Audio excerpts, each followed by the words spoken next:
Imam Shafi'i rahimahullah ta'ala ka mimiye sayyad mafid Hazrat Waki ko tuga shautan shakautu ila waki'in su'a hifzi chanoha mimiye manya maqamu ko mimiye nya maqamu ne patat pi ro chano sia Imam Waki ko chano pyo de sia chano manya maqamu chano nya maqamu ono dalo a lou ma lou chano ba lou am fa awsani ila tarkil ma'asi Imam Waki ka chano ko ma dan lo mu de le chano ko soum ma lo mu de maasiyat de ko sun lo bo guna akulu de ko ba lo sun lo bo fa awsani ila tarkil ma'asi guna de ko sun lo ba kala le de lwin lai ji da ko sun lo ba tachin na thong chin ko sun lo ba atin pyo chin ko sun lo ba tu mya ko sai dukha pi chin ko sun lo ba mu ta pyo chin ko sun lo ba मासियत जी को सुन लो बा सलब इमाम वकी का मिशिर फ़इन्नल इल्म नूरुम मिन इलाही इल्म सुरा अल्लाह ताला ये बदोगा निलारे नूर को खोरे अल इल्म नूरुन युक़ज़फ़ु फ़ी क़ल्बिल मुमिन हज़रत अब्दुल्लाह बिन मसूद रज़ियल्लाहु ताला अन्हु मिशिर इल्म सुरा नूर तो हुए अलियां को अरे अलियां को अल्लाह ताला का लुला नलोना रे मा ठेबे नलोना रे मा ठेबे अरे लूरा फिर लूरा का बालों ले हक ने बातिल को ख्वेठा नहीं हो रहे खैर ने शर को ख्वेठा नहीं हो रहे अम्मा ने अम्मा को अकौन है सो ख्वेठा नहीं हो बेकिसा ने पता बिलो वे फिर तुझे अम्मा कहने में इसी रे फ़इन्नल इल्म नूरुम मिन इलाही इल्म सुरा अल्लाह ताला है बदोगा निलारे नूर व नूर ला युता लिआसी मेसी तयने लू नाने नाम ठाव पहने यारी को ना ठावने लू बज़न ने मप्यो पहने जगारी को प्योरे लू तछा खाना को सही पहने ने मलो पहने लो दे को लो दे लो अरी लूजी को इल्म मलाओ व नूर ला युता लिआसी दी इल्म सुरे नूर का आसी जी को मलाओ गुनाह को चूनो ने लूजी को मलाओ मेसी तयने लू बज़न ने मप्यो पहना रे को प्योरे लू आसी जी को दी इल्म मलाओ बुआ बोरा इमाम वकी का तुरबे को सोमा के इल्म को लोचे ने सुने बारी को सुन लो गोनारे को सुन लो गोनारे को सुन लो सुरा जिना सुरा तरो ले को जो शाबू कौन है लोग जिना ही में हो लवातो तले दलो है वल्लदानी यातियानिहा मिनकुम फ़ाज़ूहुमा फ़इन ताबा व अस्लहा फ़आरिदू अन्हुमा याव जागली नहीं आओ जो शादिया कौन है निन्या ने किसा को सोया जा रहे सोए फ़ाज़ूहुमा अल्लाह ताला में पीड़े पेंठाने पिटन खबर पेंठाने पिटन सुराबा हज़रत अली रज़ी अल्लाह ताला अन्हु में शीरे अके याव जागली नहीं होगा अल्लो लो रहे सोए गाहा अली नहीं आओ सुनो मिशु बितम रसूल सहाबी दिया बाबले अली पेंठाने पिटन सुराबा ले सुरा अली अमू को अली गोना को चूनो ने लूगो नया आओ म पीठा में नया वो चूबो में तोंछा भी लो पियाँ लो में लवातत पिटन रसूल सहाबी दिया बाबले अली पेंठाने पिटन सुरा ताऊ तलों में वो खोदा भी अली गाने भी आओ पिछा बलन लवातत पिटन सहाबी दिया में म लवातत पिटन लवातत रहा जाओ चागली छेंचे महौ डालो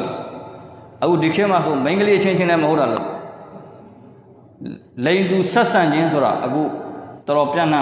कबाब तयवन लो नहीं जाता तयवन नाउज़ु बिल्लाहि मिन ज़ालिक तो दी ज़िना का ने वे शाम कुरान में अल्लाह ताला बामे सीधे ला तक़रबु ज़िना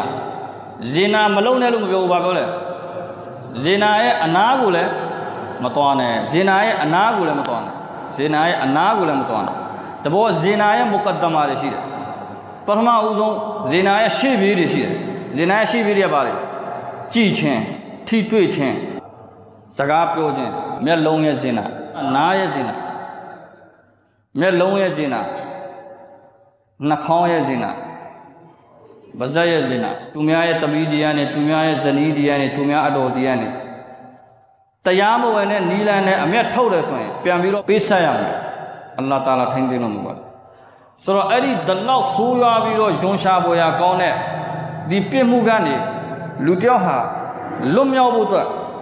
तु बारी लोम कुल लिल मुमिनीना यगुद्दू मिन अबसारिहिम व यहफ़ज़ू फ़ुरूजहुम अजे बाबोले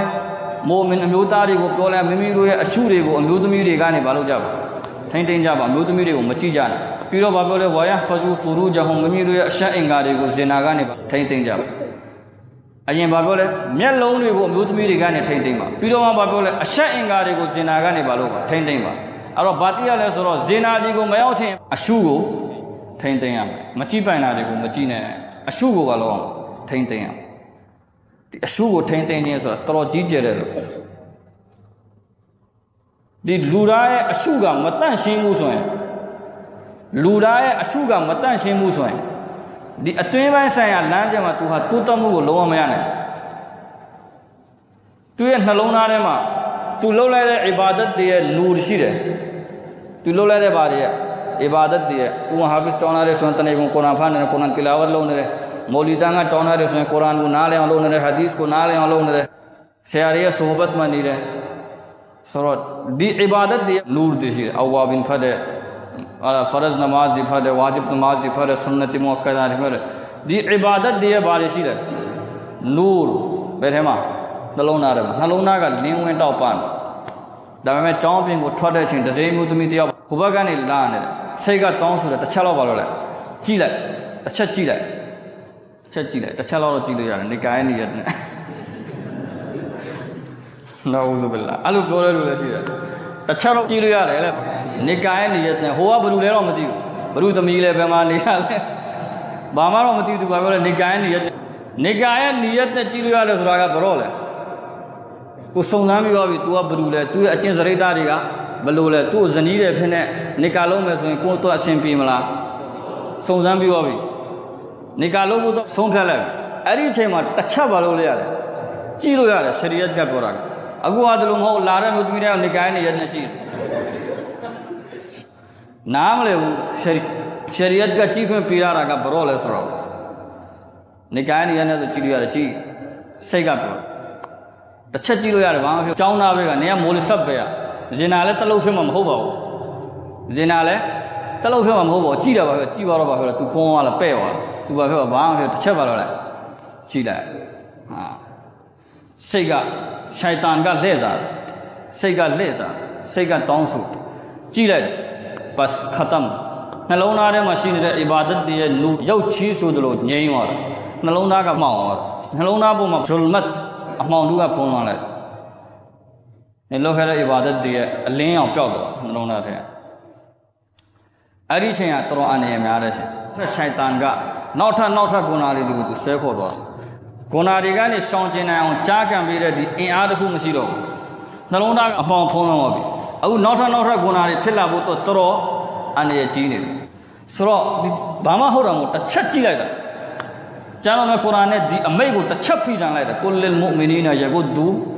मिन अबसारिहिम अच्छा ची लिया अच्छा ले ची लो मैं यार हाँ मजी वे ने जोते कोई अशुगा अरी हो वाले वाले याव वाले अरे माफिर अरे अपने में हो मजी वे ने याव वाले अब हाँ ये भी रो चीज़ सोए अच्छा खली वे चीज़ सक्का मैली वे चीज़ सोए ले बाबा हाँ बोना वे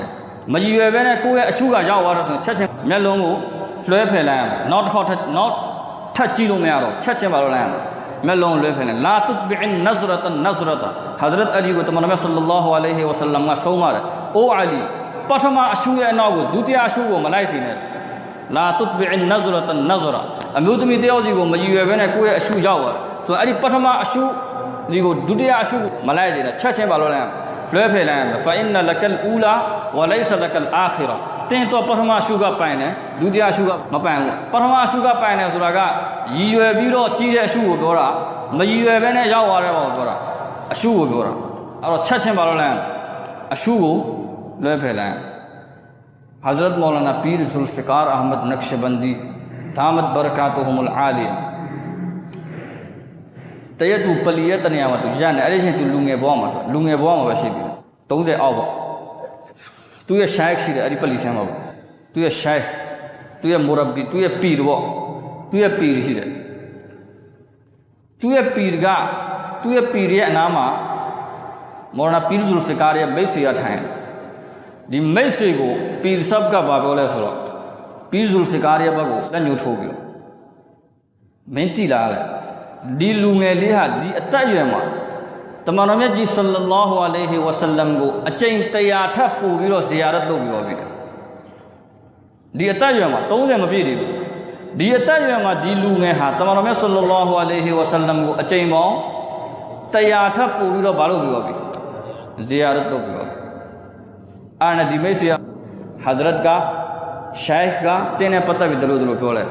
်ပီဇူလ်ဖီကာလည်းအော်လာသူအကျင့်ပေါင်း100ထပ်ပို့ပြီးတမန်တော်မြတ်ဆလ္လာလာဟူအလိုင်ဝါဆလမ်ကိုဇီယာရတ်လုပ်ခွင့်ရထားပြီးသားဆိုတာကိုရှိုက်ကဘယ်လိုသိလဲသူတို့အလ္လာဟ်ဝါလာတွေကိုကရှ်ဖ်မှာအလ္လာဟ်တာလာပြတော့အတိပေးတော့အဲ့ဒါနဲ့မိတ်ဆွေဖြစ်တဲ့လူကပီဇူလ်ဖီကာကိုမေးတယ်တင်ဘာတွေလုပ်လို့လဲဒီလိုမျိုးဒီလောက်အသက်ငယ်ငယ်လေးမှာတမန်တော်မြတ်ဆလ္လာလာဟူအလိုင်ဝါဆလမ်ကိုအကျင့်100ထပ်ပို့ပြီးတော့ဇီယာရတ်လုပ်ခွင့်ရတာတင်ဘာတွေလုပ်လို့တော့ပီဇူလ်ဖီကာကပြောတယ်ငါရဲ့အရှုကိုငါဟာတမ်းပြတ်စင်ကြအောင်ထားတယ်ငါကျောင်းသားဘဝတော့ငါငငယ်တော့ပေါ့ခေပညာကျောင်းတန်းတယ်ဆွေရကျောင်းတန်းအဲ့ဒီတော့ကသူ့အဖေနဲ့အမေကတကွာရှင်းတယ်မုတ္တကီတွေသာသနာကိုယူတည်ကမ်းရှင်းတဲ့လူဆိုတော့သာသနာရေးစာအုပ်တွေလည်းအိမ်မှာရှိတယ်အဲ့ဒီထဲစာအုပ်တော့ငါဖေငါ့ကိုပေးဖတ်တယ်ပဲတစကီရတ်တူလ်အော်လီယာကိုကောင်းတဲ့စာအဲ့ဒီစာအုပ်ငါ့ကိုပေးဖတ်တယ်ဝလီသူတော်စင်ကြီးတွေရဲ့အကြောင်းရေးထားတာဟိုးခေတော့ဝလီသူတော်စင်တွေရဲ့အကြောင်းရေးထားတာတစကီရတ်တူလ်အော်လီယာအဲ့ဒီစာအုပ်ငါ့ကိုပေးဖတ်တယ်ငါဖတ်တော့အဲ့ဒီမှာဝလီသူတော်စင်တွေရဲ့အကြောင်းတွေပါအဲ့ဒီထဲကနေငါတန်တိတ်တန်ချလိုက်တယ်အလ္လာဟ်ရဲ့ဝလီတယောက်ဖြစ်အောင်လုပ်မယ်ငါကချပြီးတော့အဲ့ဒီနေရာကနေစပြီးတော့ငါလမ်းသွားတဲ့ခါကြားလို့ရှိရင်အရှိလည်းမကြည့်တော့ဘူးဘေးလည်းမကြည့်တော့ဘူးအောက်ပဲကြည့်ပြီးလမ်းလျှောက်တဲ့ခါကျတော့ရက်ကွက်ထဲကအမျိုးသမီးတွေကငါအမေကိုလာပြီးတော့တိုင်ကြတယ်နင့်သားကဘယ်လိုလဲခါလာလည်းမသိဖူဖီလည်းမသိဒိုးကိုနှုတ်လည်းမနှုတ်ဆက်ဘူးဆလာမ်လည်းမဆိုဘူးနင့်သားကဘယ်လိုလဲလမ်းမှာသိလို့ရှိရင်ဆိုပြီးတော့အမေကိုဘာလုပ်လဲလာပြီးတော့တိုင်ကြတယ်အမေကငါ့ကိုပြီးရင်ငါ့ကိုဆူတယ်ခါလာနဲ့လမ်းမှာတွေ့တဲ့ချင်းဘာလို့ဆလာမ်မဆူလာလဲဘာလဲညာလဲတင်းရဲ့ဖူဖီဖြစ်တယ်တင်းနဲ့ဘာတော်တယ်ငါနဲ့သူနဲ့ကငယ်တော့ကအရန်ချစ်ကြတဲ့တငယ်ချင်းတွေနင့်ခါလာလို့ပဲနင်ဘာလို့မလုပ်ဆက်တာလဲဆလာမ်မဆူလာလဲငါ့ကိုဆူတယ်အဲ့ဒါနဲ့အဲ့ဒီတော့ကငါအမေကိုဘာပြောရလဲဆိုတော့အမေတို့ကိုမေးကြည့်အောင်ကျွန်တော်တို့ကိုကြည့်မိလို့လားတို့မေးကြည့်အောင်သူတို့နဲ့ကျွန်တော်နဲ့အကြည့်ချင်းကိုစုံမိလို့လားတို့မေးကြည့်အောင်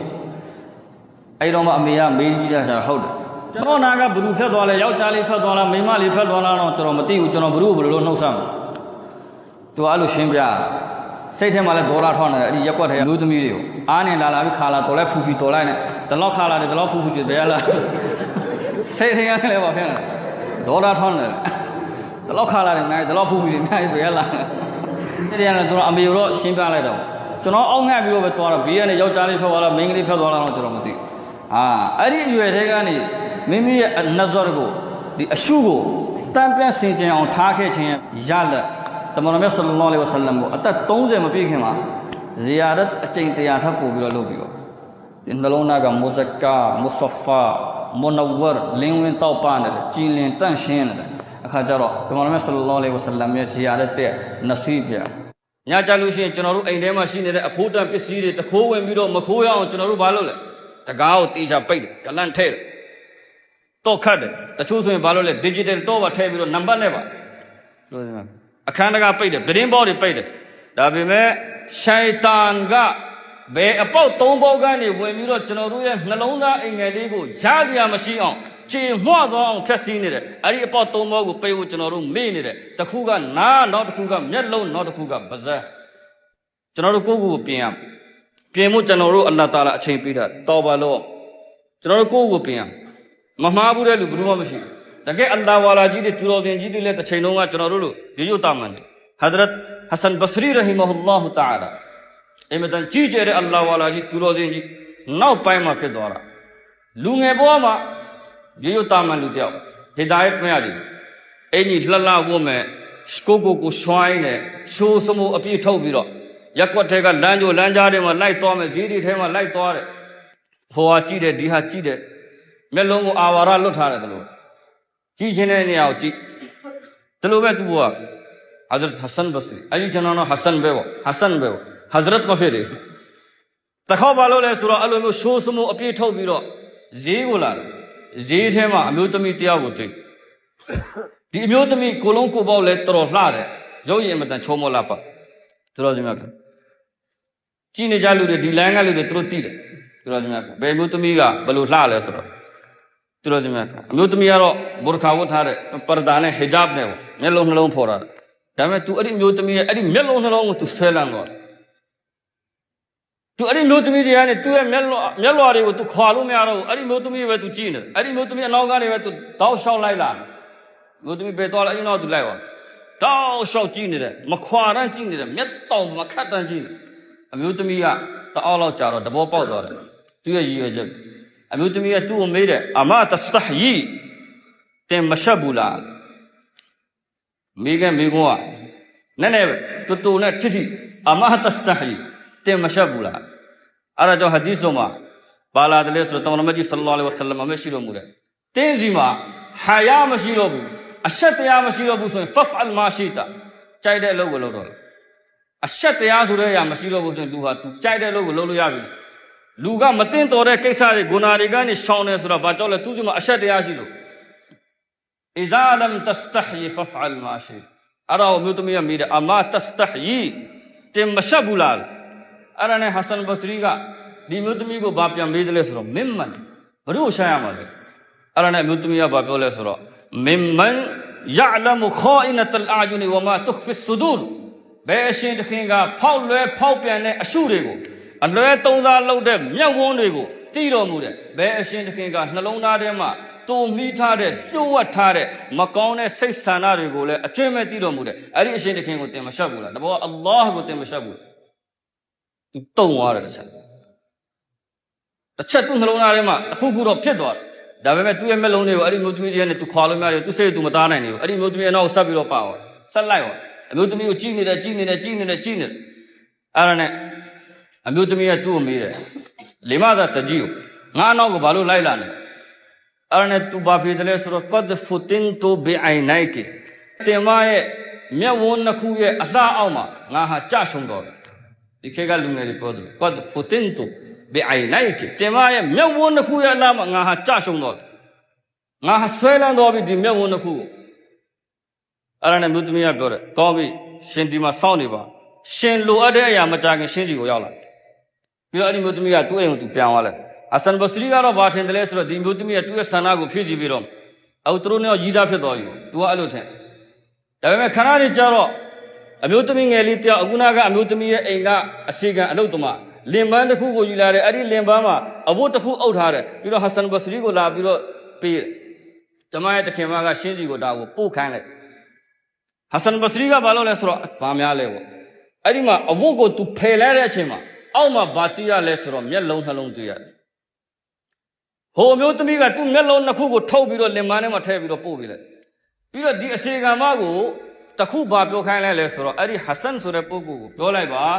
ါလာအူရီဒူကျမဟာအိုင်နိုင်ဒီလိုမျက်လုံးနှလုံးကိုမလိုအပ်ဘူးဘယ်မျက်လုံးနှလုံးကြောင့်ဖိုတင်နာဘီဆဘဘီဟာဘယ်မျက်လုံးနှလုံးကြောင့်လူတယောက်ကဂုဏထဲကိုရောက်သွားအဲ့လိုမျက်လုံးနှလုံးကိုကျမကမလိုအပ်ဘူးလို့တွားပြီးတော့သူ့ကိုပြောလိုက်ဟဆန်ဘဆရီသူခြေထောက်အောက်ကနေကဘာမြေကြီးထွက်သွားတယ်လို့မျိုးပဲသူဘာလို့လဲဆိုတော့သူဓာရီကိုသူကန်ပြီးတော့ဓာရီကိုကန်တော့ဘာတိလိုက်ရလဲငါဟာအမျိုးသားတယောက်ပဲရှရီယတ်မှာဓာရီထားခိုင်းတာဒါကြောက်လို့ဖြစ်နေသူတို့ဓာရီကိုကန်ပြီးရင်လူကဘာစဉ်းစားမိလဲငါဟာ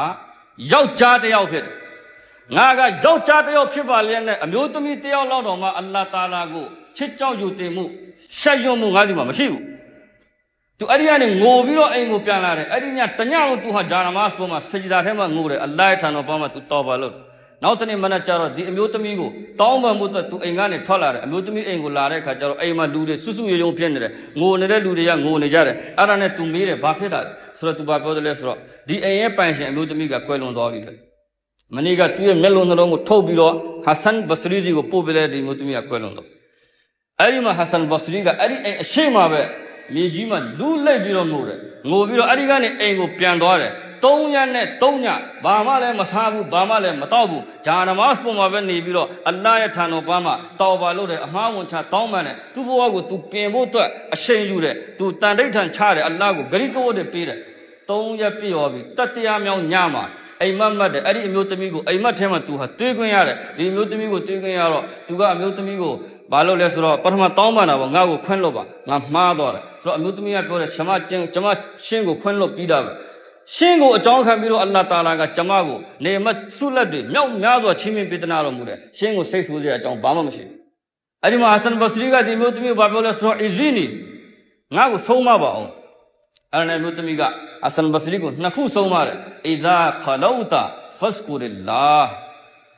တင်ဟာစိတ်ကြွယ်ရမှာတကိုယ်တည်းရှိတဲ့အချိန်အလ္လာဟ်ကိုတရိယာပါဘာပြောတာလဲစိတ်ကြွယ်ရမှာတကိုယ်တည်းရှိတဲ့အချိန်မှာလဲအလ္လာဟ်မကြိုက်တဲ့အလုပ်တွေကနေရှောင်ပါလူအများရဲ့အရှိမတော့အားလုံးရှောင်တယ်အလ္လာဟ်မကြိုက်တဲ့အလုပ်ကနေခုနကစိတ်ကြွယ်ရကိုရောက်သွားရင်ဖုန်းကိုယူပြီးတော့လှုပ်ချင်ရလုပ်တယ်စိတ်ကြွယ်ရကိုရောက်သွားတဲ့အချိန်မှာအလ္လာဟ်ကိုတရိယာတတ်ပါပိုကောင်းတာကဘန်ဂျာနမတ်စကမီနမတ်ဖလာပိုကောင်းတာကဘန်တစဘီကန်ပြီးတော့ဆူဘဟာနလ္လာဟ်ဆိုအဲ့ဒါတော့မလုံနိုင်ဘူးလားဒါလောက်တော့လို့စိတ်ကြွယ်ရမှာအလ္လာဟ်မကြိုက်တဲ့အလုပ်မလုပ်ဒါလည်းအလ္လာဟ်ကိုတရိယာတတ်တာပဲစိတ်ကြွယ်ရမှာအလ္လာဟ်ကိုတရိယာတတ်တာဟောအီဒါခလောတဖတ်စကူရလာစိတ်ကြွယ်ရကိုရောက်သွားတဲ့အချိန်ဖုန်းယူပြီးတော့မကြည့်ပိုင်တာတွေကိုကြည့်နေတဲ့နားမထောင်ပိုင်တာတွေကိုနားထောင်အဲ့ဒါမလုပ်ဝအီဒါအမ်ဆိုင်တဝအစဘဟတဖစတောဖီရလာမနမိုးလင်းတဲ့အခါကျရင်တစ်ခေါက်ညနေမိုးချုပ်တဲ့အခါကျရင်တစ်ခေါက်တင်ဟာအလ္လာဟ်တာအာလာရဲ့ထံတော်ပါမှာတောဘာလုပ်ပါဖစတောဖီရလာငါမှဘာအမှားများရှိလို့လဲမစင်းစားနဲ့တောဘာလို့ဘာအမှားရှိလို့လဲမစင်းစားနဲ့မနက်မိုးလင်းတဲ့အချိန်တစ်ခေါက်ညနေမိုးချုပ်တဲ့အချိန်တစ်ခေါက်အလ္လာဟ်တာအာလာရဲ့ထံတော်ပါမှာအမှားဝင်ချတောင်းပါပါအလ္လာဟ်ရဲ့အရှိမငိုပါအလ္လာဟ်ကလွယ်ပြီးတော့ဒီဂုဏတွေကနေပြီးတော့ဒီဂုဏတွေပြုံးတီးနေတဲ့ပတ်ဝန်းကျင်မှာအလ္လာဟ်အမိတ်ဖီဆန်ခြင်းကနေပြီးတော့အလ္လာဟ်ကလွယ်ပြီးတခြားဘယ်သူမှကျွန်တော်တို့ကိုမထိမ့်သိမ့်ပြနဲ့အလ္လာဟ်ရှိမှငိုပြီးတော့အလ္လာဟ်ကြီးကနေအကူအညီတောင်းပါဒါဒီမျိုးသမီးကဟဆန်ဘစရီကိုဆုံးပါဆိုတော့မိမိတို့ရဲ့ခန္ဓာကိုယ်ပိုင်းကိုကျွန်တော်တို့တန့်ပြန့်စင်ကြယ်အောင်ထားတာတော့မှသူများတွေကဲရမှာကိုချွေးနှမ်းထွန်းနေတဲ့ဟိုနှမ်းထွန်းနေတဲ့ဟိုမှာပေးနေဒီမှာပေးနေဆိုသူများတွေကဲရမှာကြောက်ပြီးတော့ရေကိုတရက်နှစ်ခါချိုးတယ်သုံးခါချိုးတယ်အလ်ဟမ်ဒူလ illah အင်မတန်ကောင်းတယ်မာရှာအလ္လာအတ်တူဟူရရှတ်ရုလ်အီမန်ဒါပေမဲ့ကျွန်တော်တို့ကုရ်အာန်နဲ့ဒီအာယတ်တော်ရခန္ဓာကိုယ်ကိုပဲတောင်းအောင်ထားရုံနဲ့မလုံလောက်ဘူးဇာလီကာအစကာရဟွမ်အင်နလ္လာဟ်ခဘီရုံဘီမာယစနာအူန်နှလုံးသားတွေကိုလည်းတန်းအောင်ထားရမယ်တင်တို့လူတွေရဲ့အရှိမတော့သူတော်စင်ကြီးတွေအလ္လာဟ်တာလာကျွန်တော်တို့အားလုံးကိုထိမ့်သိမ့်တော်မူပါစေကျွန်တော်ကိုယ်တိုင်တော့ပါလားမသိဘူးဇာလီကာအစကာရဟွမ်အင်နလ္လာဟ်ခဘီရုံဘီမာယစနာအူန်လူတွေရဲ့အရှိမတော့တရားဟောတယ်လူတွေရဲ့အရှိမတော့သူတော်ကောင်းကြီးလုပ်ပြတယ်အလ္လာဟ်တာလာမာဖလို့တော်မူပါစေစိတ်ကိုယ်ရရောက်တဲ့ခါကြလို့ရှိရင်တင်တို့ဘာလုပ်ကြတယ်လဲအလ္လာဟ်ကအကျဉ်းမဲ့တည်တော်မူတယ်အင်နလ္လာဟ်ခဘီရုံဘီမာယစနာအူန်လူတွေရဲ့ရှေ့မှာလှုပ်တာတွေကိုပဲတီးတဲ့အချိန်မဟုတ်ဘူးစိတ်ကြွယ်ရမှာတကိုယ်တည်းရှိတဲ့အချိန်တင်လှုပ်တဲ့အလုပ်တွေကိုလည်းအားလုံးကိုအကျွမ်းမဲ့တီးတော်မူတော့အရှင်တခင်ဖြစ်တဲ့အလ္လာဟူမ္မာဝဖ်ဖစ်ကနာဝါခီရူဒါဝါနာအန်အလ်ဟမ်ဒူလ illah